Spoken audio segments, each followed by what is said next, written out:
Yeah, I have considered a problem of finding the intersection of two curves. The one curve represents a parabola and the other represents a circle. So the parabola equation is written to give the value of x1 from the earlier value of x2, and the equation of circle is written to give you a value of x2 from the old value of x1.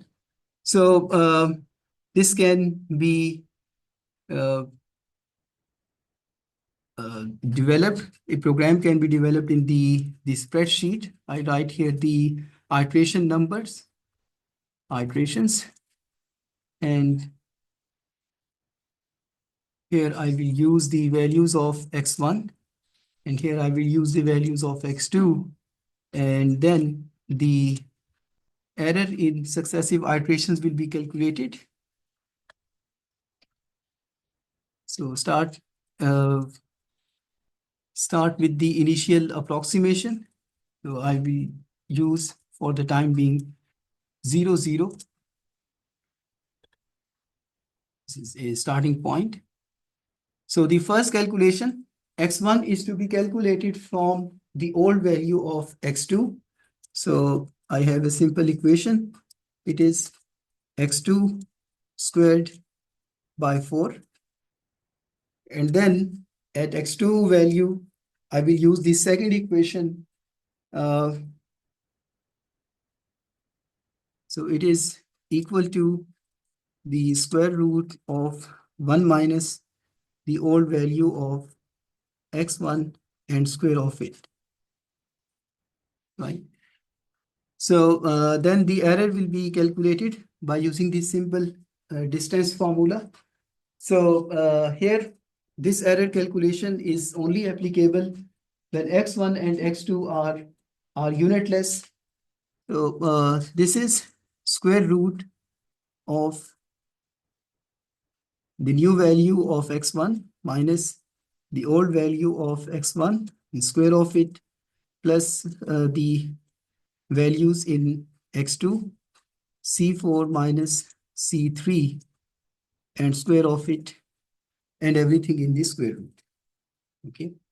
We have to repeat this strategy until the solution has converged, or we have an indication from the error mark that it is not converging. So in the same pattern, I will do the calculations. So it seems it has converged, right? It has converged.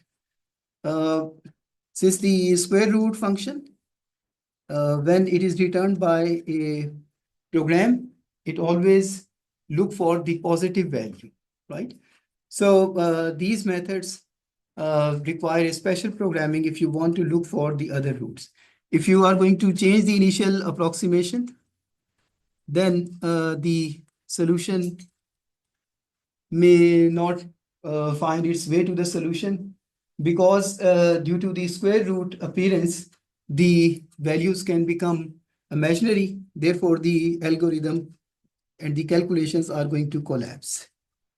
And also, such methods require the derivatives to be less than 1.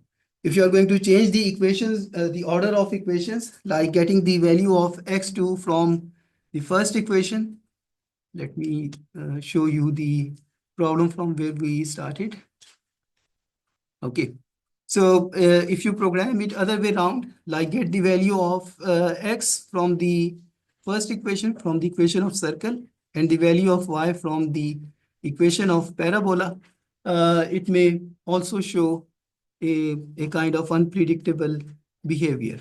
So the problem of convergence is really a challenge in when you talk about the solution of nonlinear equations.